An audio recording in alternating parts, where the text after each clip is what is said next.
Hello everybody, welcome to That's Football. I'm Mark Goldbridge and this is your latest football transfer news. A little bit later today because I was up until 5 o'clock watching Man United smash Bournemouth. We're going to win the league, hashtag. But seriously, we've got a raft of transfer news coming in for you this afternoon. Spurs, Chelsea too, a goalkeeper as well. Arsenal and Liverpool, big signings there. And a few other bits to get into as well. Obviously, look, some of it involves my club. I think it's the pedal doesn't stop with the top four, does it? They just keep going and going and going.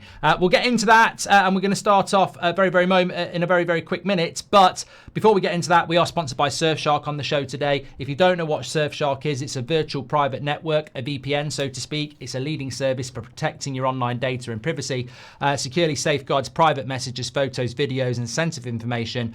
The thing I like the most about it is it allows you to change your virtual location on platforms like Netflix for global content access. So if you're in London, you could change it to New York and it thinks you're in New York, and that works around the world as well, which is very useful if you want to watch certain websites, etc. Also offers Surfshark One Suite, which includes alerts for personal data breach notifications, search, private ad-free browsing, and antivirus, as well as alternative ID. It's unlimited simultaneous device use with your login, so you can be compatible on Android, iOS, Linux, etc. But also you can use it on your phone and your laptop at the same time. And the best part is that you can use the code That's Football and get 4 months free at surfshark.deals/that'sfootball, or click the link in the description or scan the QR code next to me. You get a comprehensive digital protection package with a 30-day money-back guarantee. That's 4 months free at Surfshark with the code That's Football for premium digital protection. Thanks to Surfshark. Check it out now.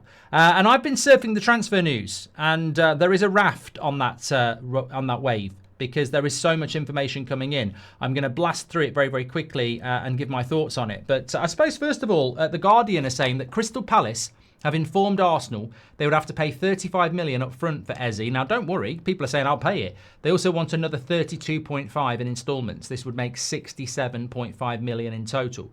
So it sounds like a good deal, but actually when you're buying people like Gyökeres or Cunha or Mbeumo, you're probably paying £20 million in the first year, and then another 20 and then another 20.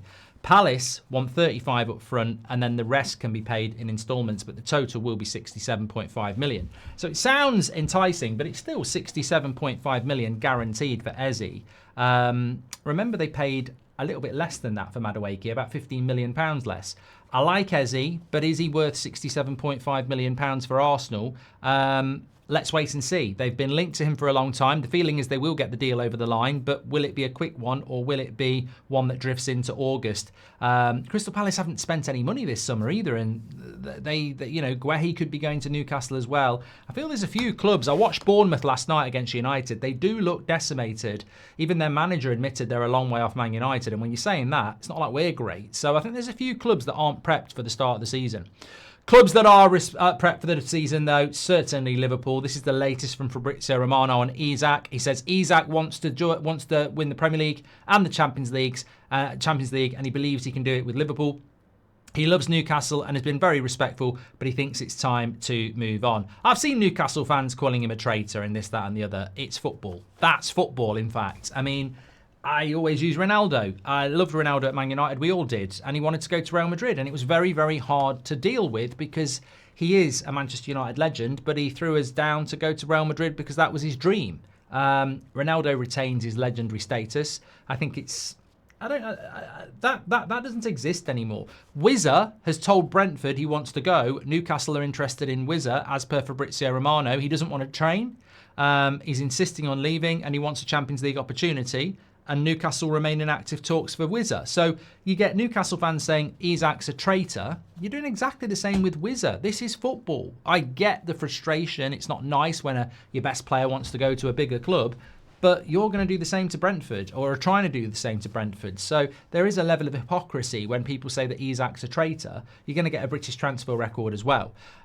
As with Eze, the question is, when will that happen? I guess we'll have to wait and see on that. Also, Matt Law, Daily Telegraph, very good on Chelsea news. He's saying that Chelsea have got no fears over Garnacho's character after conducting background checks. Club now playing a waiting game over a potential bid. I just want everyone's general thoughts on this. I mean, obviously we speak about it on the United Stand, and we probably will on the 8 o'clock show tonight, but I know more about Garnacho than bloody Chelsea do. I know more about them than Arsenal do. We've had him at the club since he was a teenager. He's a very, very talented player, but he needs to grow up. They can run all the background checks they want. He walks around in a fucking Villa shirt when he's a Man United player. He conducts interviews after games. He liked my tweet, when Ten Hag was here. So your background checks are he needs to grow up. Good, talented player, but he needs to grow up. He's, you don't need to do background. You don't need a private detective. It's all bloody public. He needs to grow up. I'm very disappointed in him. Obviously, I thought he had the best potential at Man United a year ago. And it's ended badly with Amrim. But what I will say about Garnacho in a positive sense is I believe there's a talent there. And he's never really injured. He's always available. So my question to Chelsea fans is, do you want him? Will you embrace him? Do you need him? I don't know. I think it's interesting. I think it really is. There's no doubt he'll come to Chelsea, kiss the badge the first minute and work his arse off. That's guaranteed. He will have a point to prove. Much the same as Rashford has at Barcelona and Anthony had at Betis. So he will have a point to prove. The question is whether Chelsea fans want him. Let us know in the chat. And let us know if you're not a Chelsea fan whether you think it's a good signing. My take on it is that he's been waiting for Chelsea all summer. It's the best option, isn't it? There's not a better option than Chelsea. And it fits with the sort of thing Chelsea like to do. I think from Chelsea's point of view, they'll try and get him as cheap as possible. And if it doesn't work out, they'll get the money back from Arsenal in a couple of years' time. I joke, but you never know. So yeah, my thoughts on it are, first thing he's got to do is get in the Chelsea side. You've got Cole Palmer, you've got Xavi Simons coming in, you've got Gittins, you've got Neto, you've got Estevao, and that's what I can remember off the top of my head, as well as João Pedro. There's a lot of players for Chelsea there. And his first step is going to be, can he get into that Chelsea team, I suppose.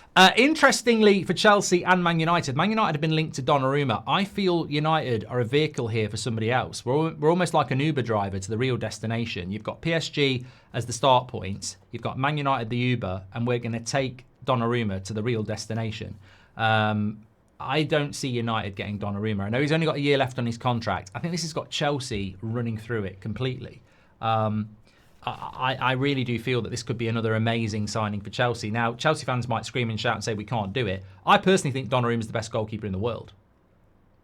That's my feeling. So if he's leaving PSG with 1 year left on his contract, there ain't many teams out there that need a goalkeeper this summer. So could be a really good opportunity. I mean, if Man United get Donnarumma, this really is the most strangest and amazing summer transfer windows I've ever seen. But surely Chelsea is the option that he will take. We'll have to wait and see on that one. And also, interesting update from Fabrizio Romano. We do talk about clubs outside the top four. Spurs, João Palhinha is open to joining Tottenham so he can play regularly and return to the Premier League. Now, obviously, Spurs played a North London derby in Hong Kong today against Arsenal. I was looking at the Spurs squad, and actually, you know what? I know Ange had his problems, and he certainly had his injury problems, but that ain't a terrible Spurs squad if it can stay fit. Certainly, if things went well under Thomas Frank, they could hypothetically challenge for the top six, which would be a massive improvement on last season, but they have got Champions League football as well. But Palhinha to Spurs, I mean, it's the sort of signing again. I mean, I think they've got a very stacked midfield, Spurs. I like Bergvall. Bentancur's always a steady player. Palhinha I do like. They've still got Sarr and Basuma, so it's another intelligent move if it happens for Spurs, and I'll be very interested to see if it does, because there's still some good business to be done in the last few weeks, and I think some people actually are waiting on that to see what happens. Newcastle also looking at Muniz from Fulham, another club that haven't bought anybody that could be losing a big player. I'm telling you now, if you didn't watch Man United against Bournemouth last night, you're in for a shock with Bournemouth next season. They ain't the team of last year. I know they've got a couple of players missing with injury, I think Sinisterra and Kluivert, but they don't look anything like it. They don't look anywhere near like it. So maybe Fulham are going to be like that this year. Brentford as well. 3 really exciting teams last year, and they just seem to have been paying the price. Maybe Palace as well, that you pay the price of being good. You just get all your good players taken away from you. So let's see what happens with that. Palace are ready to offer 27 million to sign German centre-back Jan Bissek from Inter Milan, though, according to Gazzetta dello Sport. And on top of that, Chelsea and Man City are linked to Donnarumma, according to The Telegraph. I don't think United get him. I really don't know about that one. Sunderland could be staying up. Yeah, they're bringing in some good players. Granit Xhaka, as we mentioned the other day. And Roma are considering a move for Portugal forward Fabio Silva. There we go. Good luck with that. Anyway, nice to get this in. It was a little bit late, but obviously I'm very tired today, so I just thought I'd leave it till later in the day. Don't forget to check out Surfshark. Smash a like on the video. I'll speak to you on the next one, and please do subscribe. Take care. I'm on the United Stand live at 8 o'clock if you want to join me for that as well, by the way. Thanks for watching.